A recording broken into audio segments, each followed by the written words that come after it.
Yeah, there's a fine line when it comes to sort of the madhabs and sort of the different subgroups that we have. Obviously, and anybody who knows Utica Masjid, we support the four traditional madhabs, and we respect them, and we accept the differences that occurred between them. And it's fine and acceptable and great that an individual layperson follows any one of them.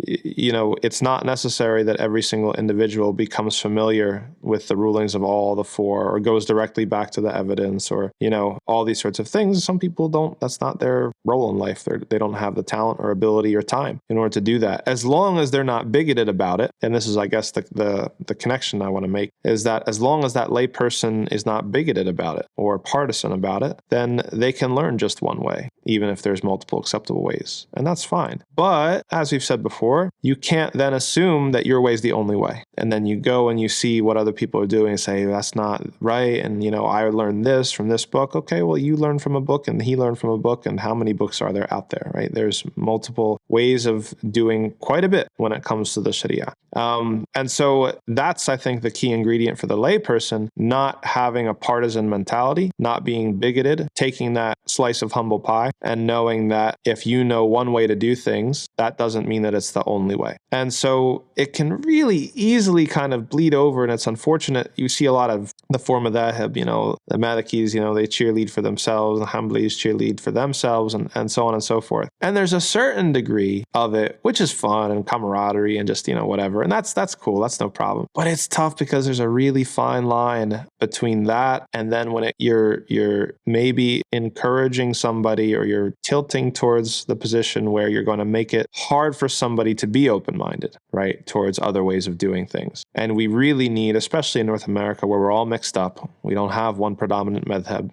in North America, especially in this community here that we're in. We really need acceptance and understanding, almost like an appreciation course or a survey course, so that everybody understands what is the full diversity of what we're allowed to practice, so that they're not bigoted and misunderstand things. Right? This is actually part of the vitality of the religion, that we don't over-narrow it or make it too narrow, that we understand exactly what is the acceptable diversity and what's the unacceptable diversity. So it's a fine line. So for the lay people, we ask the lay people to realize that if you learn one way, just understand that's not necessarily the only way. Be humble about it. And for the people who are students and scholars, maybe tone down the cheerleading just a little bit sometimes, because we don't want to give people the wrong impression, right? We want a Hanbali to see a Maliki in prayer and be accepting and not have some sort of challenge or ego-based sort of confrontation after the prayer, and vice versa, right?